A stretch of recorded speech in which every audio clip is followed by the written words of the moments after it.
하나님의 말씀입니다. 오늘은 창세기 강의 두 번째 시간, 당신은 존귀한 존재입니다 라는 제목으로 하나님의 말씀을 증거하겠습니다. 사람은 누구나 인정받고 싶은 욕구가 있습니다. 그래서 서로 그것을 잘 알기 때문에 서로 칭찬하고 격려하고 인정해주는 말들을 하곤 하죠. 그런데 사람들이 서로 칭찬하고 격려하고 인정해주는 말을 할 때 자세히 들어보면 그 사람이 어떤 일을 한 것에 대한 코멘트일 때가 너무나 많습니다. 자, 여러분들 잘 생각해 보세요. 여러분들이 자녀를 칭찬할 때, 또 배우자를 칭찬할 때, 또 교회 식구들을 칭찬할 때 주로 어떻게 칭찬하시나요? 잘했어, 너무 잘했어, 이렇게 칭찬할 때가 많죠.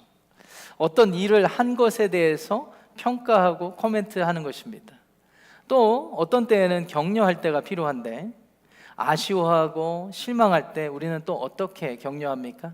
괜찮아, 다음번에 잘하면 되지 뭐. 괜찮아, 다음번에 더 잘하면 되지 뭐. 이런 식으로 우리가 칭찬하고 격려하고 있지 않습니까? 사람들은요, 서로 인정하고 칭찬하고 격려할 때 보니까 그 사람의 하는 일을 기준으로 평가하고 칭찬하고 격려하고 있더라는 것이죠. 그런데 여러분, 사람은 존재 그 자체로 귀하게 여겨져야 하는 것입니다. 사람들이 한 일이 결과가 어떠하든지 상관없이 사람의 존재 그 자체로 귀하게 여김받아야 한다는 것이죠. 사람이 한 일로 존귀하게 여겨져야만 한다면 나중에 노년에 크게 하는 일이 없다라고 사람들이 여긴다면 그 사람을 존귀히 여기지 않게 되는 결과가 있지 않습니까? 사람은 존재 자체로 귀한 그런 존재입니다. 우리들이 자녀들을 볼 때, 손주들을 볼 때 어떻게 생각하세요? 그 손주들이 큰 일을 나에게 하지 않아도, 큰 돈을 가져다 주지 않아도 그 손주와 손녀 그 존재 자체로 기뻐해주고 또 인정해주고 칭찬하고 계시지 않습니까? 돈을 가져다 주기보다는 우리 주머니가 더 털릴 때가 많고, 나를 도와주기보다는 내 육체가 더 고생해서 섬겨야 될 때가 많아도 그들의 존재 그 자체를 귀히 여기기 때문에 우리는 존귀하게 여기는 것입니다. 마찬가지로 사람은 그 존재 자체로 귀히 여겨져야 하는 것입니다. 하나님의 말씀 성경도요, 창세기부터 요한계시록에 이르기까지 사람이 존재 자체로 얼마나 귀한지 이 사실을 우리에게 증거해주고 있습니다. 지난주에 우리는 창세기 1장과 2절을 중심으로 창조신앙에 대해서 살펴봤는데요, 창세기 1장 1절과 2절 이어지는 3절부터 2장 3절까지 내용을 보세요. 하나님께서 이 세상을, 우주 만물을, 사람을 어떻게 지으셨는지 그 내용을 소개하고 있습니다. 그런데 자세히 그 내용을 들여다보니까 하나님께서 이 세상을 창조하시고 사람을 지으셨을 때 어떠한 질서와 방향성 그리고 목적이 있음을 우리는 알게 됩니다. 오늘도 지난주에 이어서 여러분들에게 퀴즈를 드려보도록 하겠습니다. 하나님께서 이 세상을 다 창조하시고 창조하신 마지막 날, 일곱째 날에 안식하셨습니다. 안식하셨습니다. 자, 그렇다면 질문입니다. 퀴즈입니다. 그렇다면 하나님께서는 이 세상 우주 만물과 사람을 며칠 동안 창조하셨을까요? 며칠 동안 창조하셨을까요? 예, 7일째 안식하셨으니까 안식하시기 전까지 며칠 동안 창조하셨을까요? 예, 6일. 감사합니다. 이 지역에 제가 만나본 크리스천들 중에 최고의 성경 지식과 또 똑똑하신 분들이 이 산호세 한인 침례교회에 다 계신 것 같습니다. 실상 제가 많은 분들을 만나보지 못한 것 같습니다. 우리 교인들 외에. 어쨌든 여러분들 대단하신 분들이에요. 6일 동안 하나님께서 창조하셨습니다. 그런데 창세기 1장 3절부터 2장 3절까지 하나님의 6일 동안의 창조 기사를 자세히 들여다보니까 이게 우연하게 만들어진 순서가 아니라는 것을 우리는 알게 됩니다. 자, 첫째 날부터 셋째 날까지 살펴보면 첫째 날에는 하나님께서 말씀으로 빛을 만드셨습니다. 땅이 혼돈하고 공허하며 그렇게 질서 없는 상황 가운데서 빛이 있으라 하시니까 빛이 생겼습니다. 그래서 자연스럽게 어둠 가운데 빛으로 구분을 하셨죠. 둘째 날은 어떻습니까? 이 세상이 하나님의 수면 위에 운행하시는 것 같았는데 물로 가득 찬 세상을 하나님께서 구분하시고 물 가운데서 궁창 하늘을 만드신 것입니다. 그리고 셋째 날은 어떻습니까? 다시 물 가운데서 뭇을 드러나게 하셨습니다. 땅을 드러나게 하시고 그 땅 위에 채소와 열매 맺는 나무를 자라게 하셨습니다. 첫째 날부터 셋째 날까지 하나님께서 하신 일을 가만히 들여다보니까 사람과 동물들이 살아갈 수 있는 필요 조건을 만들어 놓으신 것입니다. 자, 이제부터 넷째 날부터 여섯째 날을 살펴보겠습니다. 하나님께서 어둠 가운데 말씀으로 빛을 만드시고서는 이제 넷째 날에 비로소 해와 달과 별들을 만드셨습니다. 그리고 그 일들로 하나님이 사람들이 살만한 조건을 채워 넣으시는데 낮과 밤이 만들어지고요, 계절이 만들어지고요, 그리고 시간이라는 개념이 생겨나게 되었죠. 다섯째 날은 어떻습니까? 하나님께서 물 그리고 뭇을 나누신 그곳에 물고기를 지으시고 또 하늘 궁창에 새가 날아다니게 하신 것입니다. 여섯째 날에 비로소 하나님께서는 땅 위에 살아갈 수 있는 동물을 만드시고 그곳에 하나님의 형상을 따라 지은 사람을 창조하신 것입니다. 이 모든 일을 6일 동안 하시고 하나님이 일곱째 날 안식하셨습니다. 그리고 다 만드신 후에 창세기 1장 28절에 하나님의 형상을 따라 지음받은 사람에게 이렇게 말씀해 주셨습니다. 이 말씀 중요하니까 화면을 통해 한 목소리로 합독해 보겠습니다. 창세기 1장 28절 말씀 시작. 하나님이 그들에게 복을 주시며 하나님이 그들에게 이르시되 생육하고 번성하여 땅에 충만하라. 땅을 정복하라. 바다의 물고기와 하늘의 새와 땅에 움직이는 모든 생물을 다스리라 하시니라. 아멘. 하나님께서 6일 동안 모든 인간의 필요 조건들을 만드시고 채우신 후에 인간에게 명령하시기를 생육하고 번성하라, 충만하라, 그리고 땅을 다스리라, 이렇게 말씀해 주신 것입니다. 1장 28절을 기준으로 하나님이 이 세상을 지으시는 모든 과정과 이유를 목적을 살펴보니까 이것은 철저하게 인간을 위해 준비된 과정으로 여겨지는 것입니다. 이것은 무질서 한가운데 하나님이 어떠한 질서를 세우시는 과정이 된 것입니다.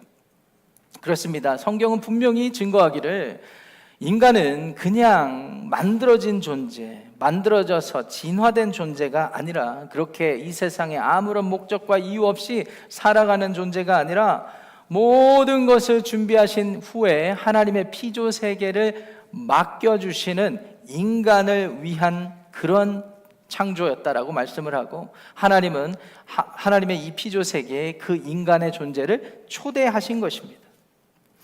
과학 문명이 많이 발전함에 따라서 이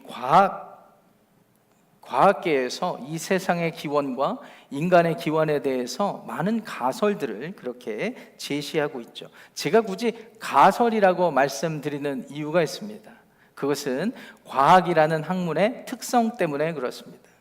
여러분, 과학이라는 학문의 메커니즘은 철저히 인간의 경험을 기준으로 하고 있습니다. 인간의 경험이 중심이에요. 그래서 과학의 메커니즘은 간단합니다. 우리가 살아가는 이 세상에 일어나는 어떤 사물과 현상을 자세히 관찰해서 특이점이 발견되면 가설을 세우는 것입니다. 가설을 세우죠. 어떤 이론을 세웁니다. 이 일이 아마 이래서 그랬을 거야. 이 현상은 아마 이런 조건 때문에 그랬을 거야. 이런 가설을 세우고 이것을 확인하게 되죠. 그 확인하는 과정을 우리는 실험이라고 이야기를 합니다. 그리고 어느 정도 인간이 실험을 해본 다음에 퍼센티지를 내어서 통계를 내서 내가 받아들일 만하다고 하면 비로소 이론으로 삼아서 받아들이게 되죠. 그래서 제가 가설이라고 이야기를 하는 것입니다. 가설을 세우고 실험을 해서 증명이 어느 정도 됐다라고 경험되면 그것을 이론으로 받아들이는 것이죠. 그렇기 때문에 절대적일 수가 없습니다. 그래서 저명한 과학자들 만나보세요. 항상 현재를 말씀하고 그렇게 아직까지는 그렇게 받아들이고 있습니다. 이런 정도로 이야기를 할 따름입니다. 왜냐하면 나중에 또 다른 가설이 등장을 하고 또 증명이 되고 그렇다면 이것이 언제나 뒤집힐 수 있다라고 믿기 때문이죠. 여러분, 18세기 이후에 19세기부터 과학 문명이 급속도로 발전함에 따라서 이 세상의 기원에 대해서도 사람의 기원에 대해서도 여러 가지 가설들이 등장하게 되었습니다. 그 전에는 창조주가 계시다라는 사실, 그리고 이 세상과 그리고 사람은 창조의 결과 피조물이라는 사실에 대해서 의심한 적이 없습니다. 그런데 과학적인 틀이 만들어지다 보니까 여러 가지 가설들을 세워서 실험하게 되었죠. 그래서 어떤 과학자들은 이 세상이 이렇게 시작되었다고 믿습니다. 우주에 엄청난 힘이 팽창하여서 그것이 어느 날 뺑 하고 터지니까, 빅뱅 하고 터지니까 이 세상이 저절로 만들어졌다, 이렇게 받아들이기도 합니다. 사람은 어떻습니까? 사람은 하는 짓이 동물과 비슷하게 여겨져서 가설을 세우고 가만히 생각해 보니까, 들여다 보니까 배고프면 먹고 또 화장실 가야 되면 가고 또 욕망을 위해서 살아가고 이런저런 가설을 세우다가 결론을 내리기를 사람은 진화된 존재이구나. 옛날 1세대 어른들의 말로 하면 원숭이 자식들이구나. 이렇게 이 가설을 세우고 이론을 삼아서 받아들이는 이 시대라고 할 수가 있습니다. 그런데 여러분, 잘 생각해 보세요. 제가 지난주에도 창세기 강의 시작하면서 분명히 말씀을 드렸습니다. 아담을 통해서 하나님은 교통하시고 자신을 계시하시고 그리고 이 세상의 시작과 모든 것을 가르쳐 주셨고 구전을 통하여서 믿는 자들에게 그 사실들이 전달되게 하셨고, 출애굽한 이스라엘 백성들이 시내산에 다다랐을 때 하나님께서 모세에게 그 모든 일들을 확증시켜 주신 것을 기록한 책이 성경이라고 말씀을 드렸습니다. 그래서 창세기부터 시작되는 이유가 거기에 있는 것이죠. 출애굽한 이스라엘 백성들은요, 그 저명한 과학자들, 그 당대에 존재했다던 점성술과 천문학자들이 와서 이 세상은 뺑 하고 시작된 거야, 사람은 원숭이에서부터 진화된 거야 라고 아무리 말해도 믿을 수가 없었습니다. 왜 그랬을까요? 그들은 이미 하나님의 초자연적인 기적을 경험한 구원받은 하나님의 백성들이었기 때문입니다. 이 세상의 우연으로, 인간의 경험으로 설명이 돼야 된다라고 주장하는 사람들 앞에 그들은 이미 바다가 갈라지는 것을 경험했습니다. 10가지 재앙을 통하여서 하나님의 여호와 하나님만이 참신이라는 것을 경험적으로 알게 되었습니다. 그들은 의심할 수가 없었습니다. 이 세상은 하나님으로부터 시작되었다라는 사실을. 그리고 그들은 의심할 수가 없었습니다. 하나님의 형상을 닮은 자신들, 인간은, 사람은 누구나 할 것 없이 하나님의 형상을 따라 지음받은 것으로 충분히 존재 자체로 귀한 그런 사람이라는 사실을 말이죠. 그러므로 사랑하고 존경하는 우리 산호세 하나님 침례교회 성도 여러분, 그냥 여러분들을 기분 좋게 하려고 하는 말이 아니라 성경 말씀에 근거해서 여러분들을 축복하기를 원합니다. 여러분들은 존재 자체로 귀한 분들이십니다. 자, 오른쪽 손을 가슴에 얹겠습니다. 좀 유치하더라도 한번 따라해 보실까요? 나는 존귀한 존재입니다. 나는 존재 자체로 귀한 존재입니다. 자, 이번에는 옆에 분들 지그시 바라보시고 손을 내밀며 당신은 존재 자체로 귀한 존재입니다. 이렇게 인사하겠습니다. 한 번 더 해보겠습니다. 당신은 존재 자체로 귀여운 사람입니다. 그래서 우리는 존귀한 존재라는 사실을 믿으시기 바랍니다. 자, 그렇다면 우리가 하나님의 형상을 따라 지음받은 존귀한 존재로 살기 위해서 무엇을 어떻게 해야 할까요? 오늘의 본문 창세기 2장 15절부터 25절 본문을 근거해서 두 가지로 교훈을 나누어 보도록 하겠습니다. 첫째, 하나님께서 맡기신 사명을 감당해야 합니다. 하나님께서 맡기신 사명을 감당할 때 우리는 우리의 존재 자체로 귀한 사람이라는 사실을 드러내게 됩니다. 오늘 본문 창세기 2장 15절 말씀을 합독해 보도록 하겠습니다. 창세기 2장 15절 화면으로 합독하겠습니다. 시작. 여호와 하나님이 그 사람을 이끌어 에덴 동산에 두어 그것을 경작하며 지키게 하시고, 하나님께서 6일 동안 모든 것을 창조하시고 이 세상을 다 돌아가게 하신 다음에 안식하셨습니다. 그리고 하나님께서는 그 창조하는 과정에 에덴이라는 동산을 만드셨습니다. 제가 중학교 들어갈 때 궁금증이 너무 많았던 거예요. 성경을 읽다가. 그래서 선생님께 이런 질문을 해드렸습니다. 선생님, 에덴 동산이 지구에 있습니까? 아니면 지구 밖 우주 어느 곳에 있습니까? 그때 저에게 들렸던 선생님의 대답이 저의 신앙생활의 기준점이 되었습니다. 그런 거 물어보는 거 아니야. 그때 저희 아버지가 목회를 이제 막 시작하셨을 때인데, 목회자 자녀가, 목사 아들이 그런 거 물어보는 거 아니야. 이런 식의 답을 제가 듣고 그때 신앙생활을 포기할 뻔했습니다. 같이 있었던 누나들 앞에서 얼마나 무안을 당했던지. 그때부터 저 자신이 나는 목회자 자녀로서 성경이 궁금하긴 하지만 성경에 대해서 물어보면 안 되는구나, 이런 것 때문에 많이 스트러글하고 성경에 대해서 읽었다가 덮고 이런 시간들이 있었습니다. 그런데 나중에 자라면서 답을 얻게 되었습니다.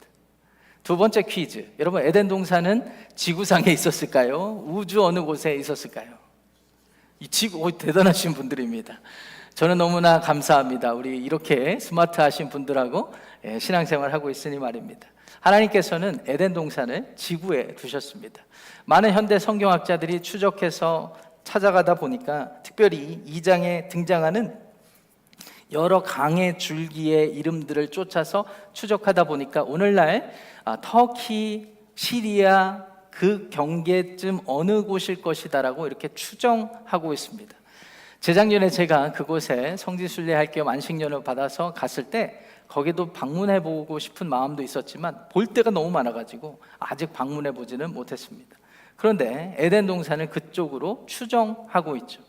하나님께서는 아담을 지으시고, 이 아담이라는 히브리어 말의 의미는 사람이란 뜻입니다. 그러니까 사람을 지으시고 사람을 그곳에 두게 하셨습니다. 두게 하시면서 분명히 명령하신 것이 15절 말씀이시죠.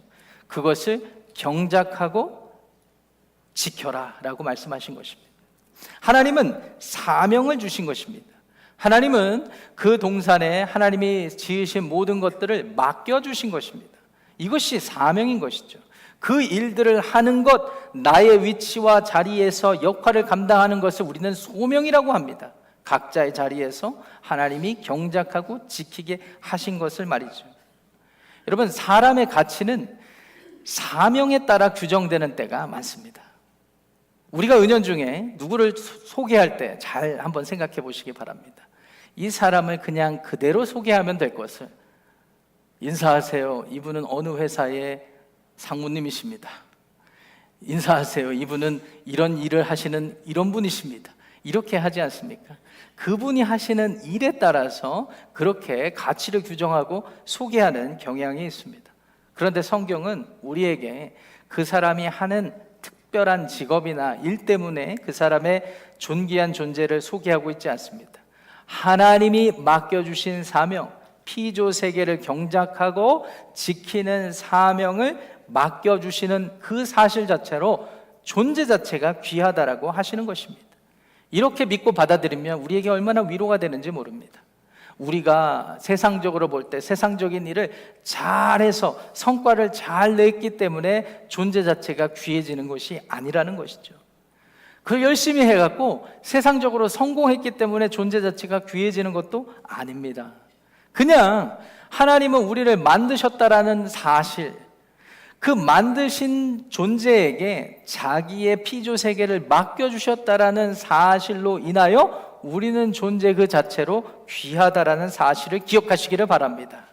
그러므로 우리가 하나님께서 명령으로 주신 이 사명을 감당할 때 비로소 사람은 누구나 사람으로서 역할을 하는 것입니다.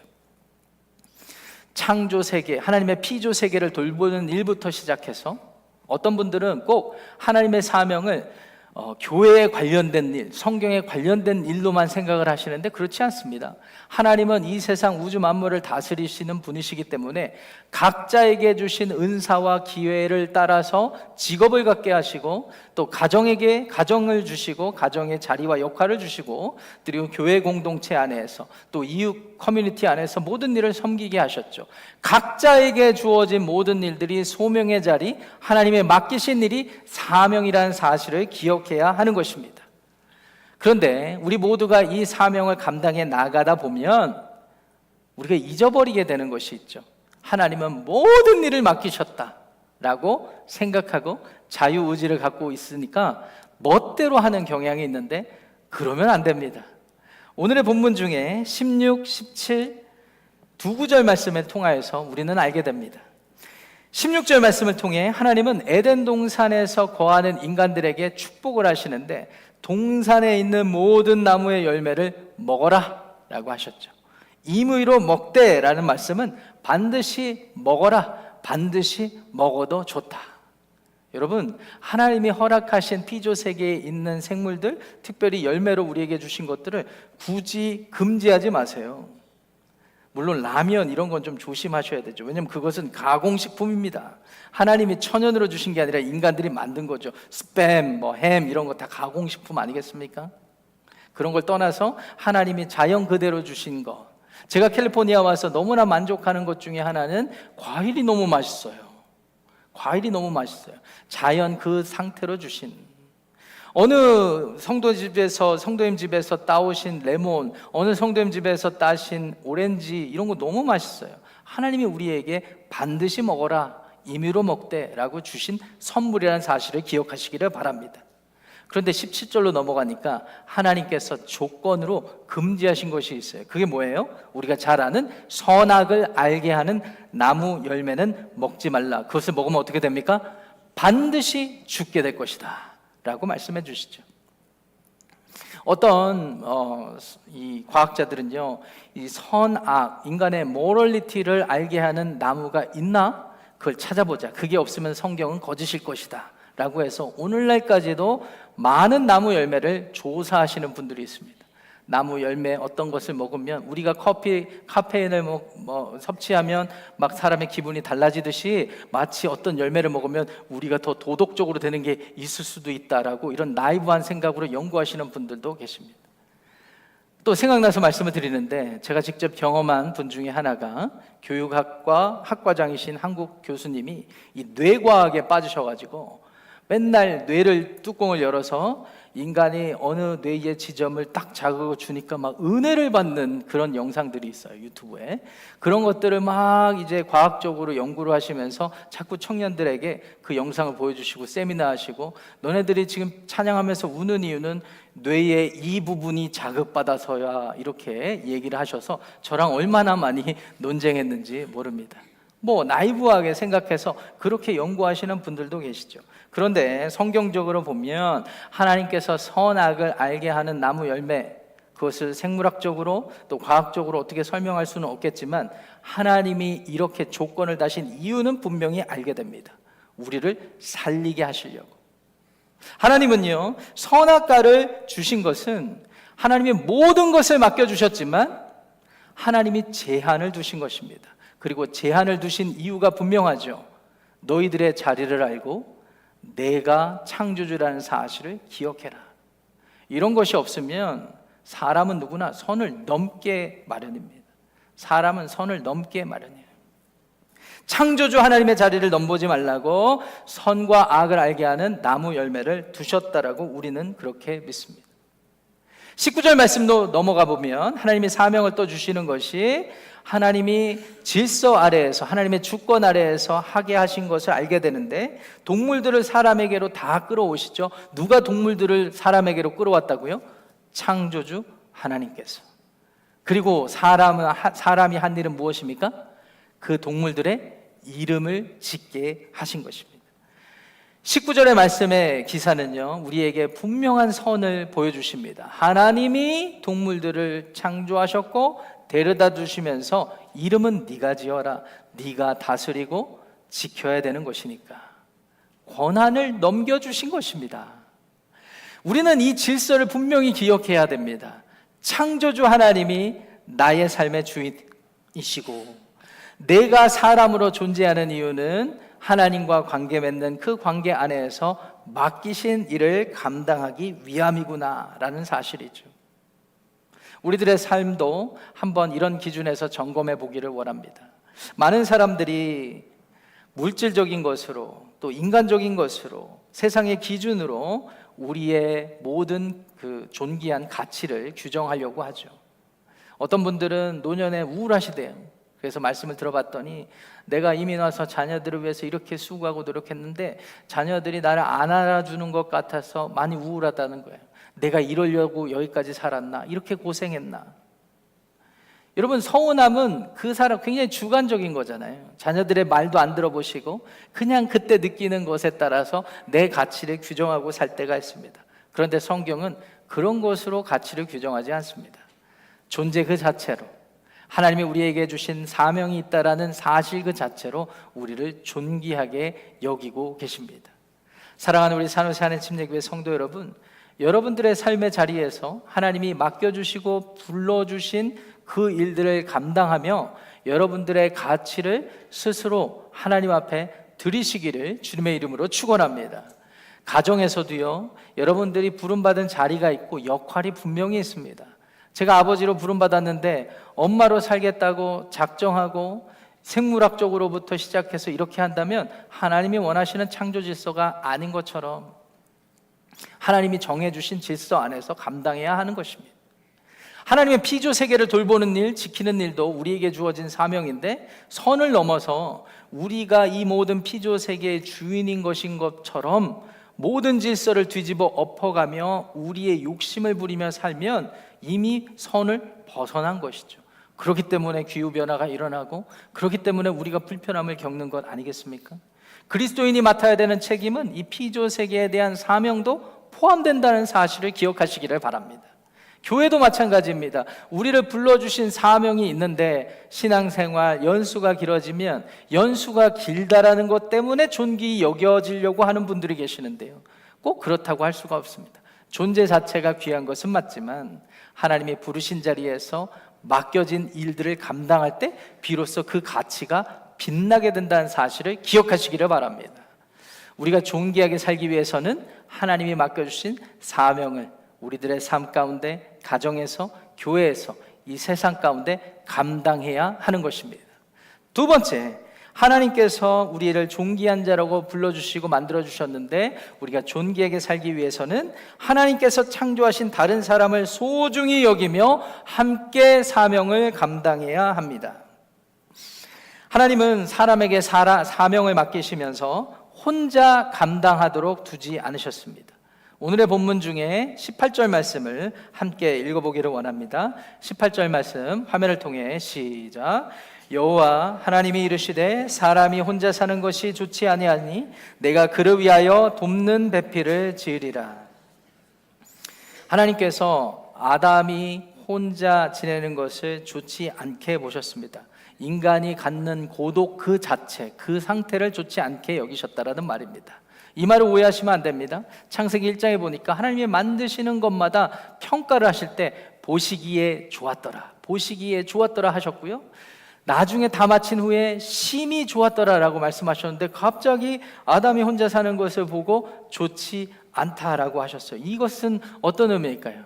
사람의 존재 자체가 좋지 않다, 아담이 한 일이 좋지 않다, 이런 의미가 아니라 사람에게 혼자가 아닌 누군가가 있는 것이 더 좋겠다라는 의미로 하나님께서 평가하신 것입니다.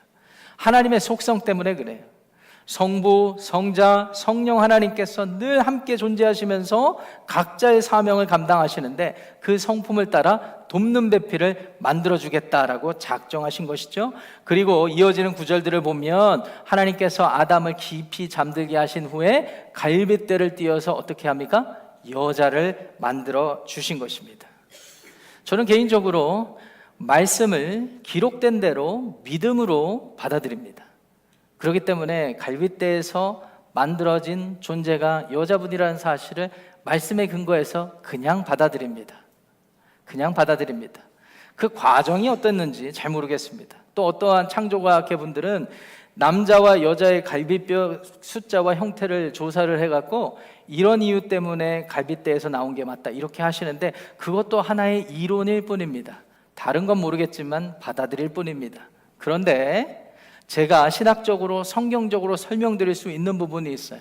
성경학자들이 고대 근동의 여러 벽화와 문서들을 살피면서 사람들이 어떻게 생각했는지를 점검을 해보니까 이런 것 아닐까라고 생각을 하였습니다. 잘 들어보세요. 여러분, 사람은 하나님을 닮아서 창조적인 존재입니다. 그래서 뭘 잘 만들어요.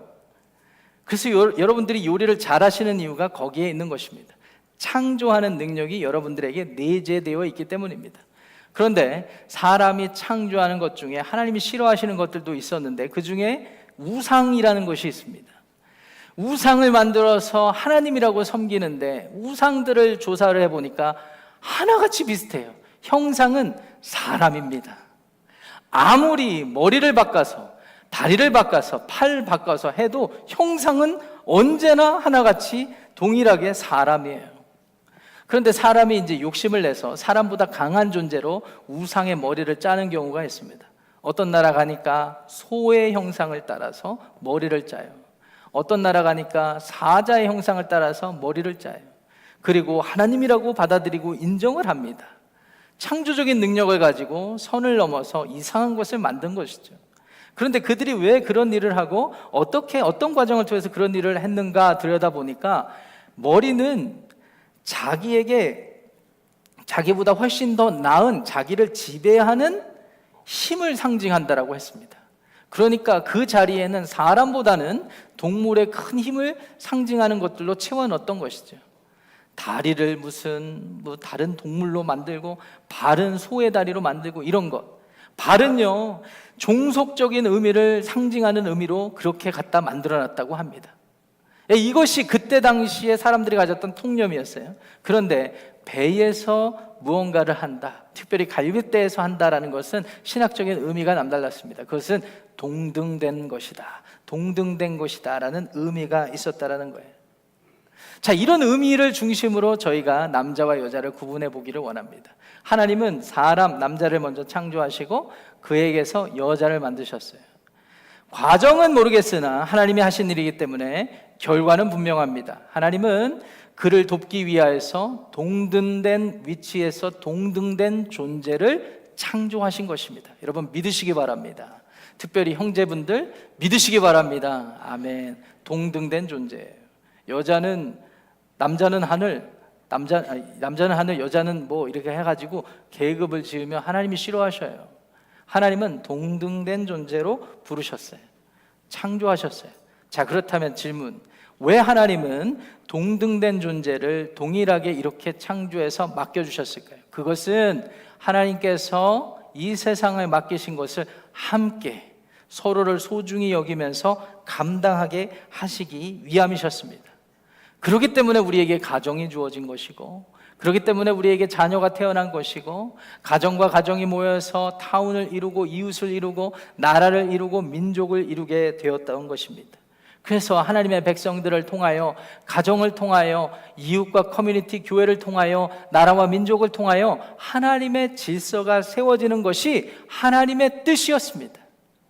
그러므로 사람이 이 세상을 사람답게 살기 위해서는 자기 스스로 하나님께서 맡겨주신 일이 있다는 것을 알 뿐만 아니라 자기뿐만 아니라 자기에게 주어진 돕는 사람들과 함께 이 사명을 감당해야 한다는 것을 깨달아야 하는 것이죠. 어떤 분들은 그분의 개인의 삶을 보면 참 모든 일을 성실하게 신실하게 잘 감당하시는 분들이 계십니다. 가정에서도 또 직장에서도 또 교회에서도. 그런데 이분이 함께 뭘 하려고 하면 안 되는 분들이 계세요. 오히려 함께 하다가 다른 사람 시험 주고 다른 사람 어렵게 하시는 분들이 계셔요. 이분은 존재 자체로 귀한 존재를 100의 기준으로 나누면 함께 하지 못하는 사실 때문에 50을 까먹는 것입니다. 하나님은요, 우리에게 배우자도 주시고 가정도 주시고 교회 공동체, 우리 이웃들을 주신 이유가 여기에 있는 거예요. 서로를 소중하게, 존귀하게, 동등하게 여기면서 함께 이 사명을 감당하게 하셨다는 것입니다.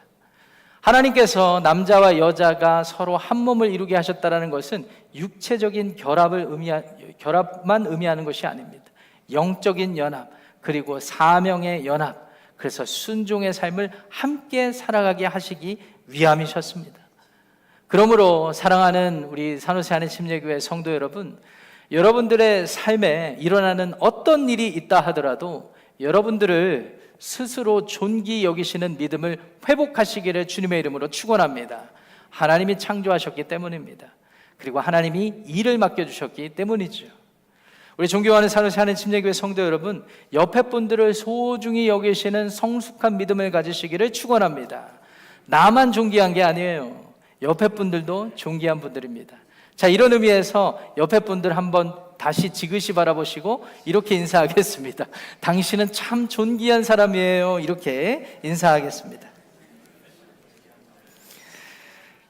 예수님이 이 땅에 오신 이유가 여기에 있는 것입니다. 예수님은 사람이라고 하는 존재가 어떻게 살아야 하는지를 보여주시기 위함이셨죠. 망가진 이 세상 속에서 질서를 세우신 분이 예수님이라는 사실을 믿으시기 바랍니다. 그 예수님은 하나님 앞에 불순종해서 선을 넘어서 자기들 멋대로 살아가는 인간들, 사람들의 삶 가운데 찾아오셔서 십자가를 지심으로 죽으시고 부활하심으로 다시 사람이라면 다시 새롭게 시작할 수 있는 그러한 창조, 피조, 그리고 하나님의 삶의 사명의 기회를 주셨다는 사실을 기억하시고 여러분들의 삶과 여러분들의 가정과 우리가 속한 교회가 이 믿음 붙잡고 새로워지기를 우리 주님의 이름으로 거듭 축원합니다. 그 마음으로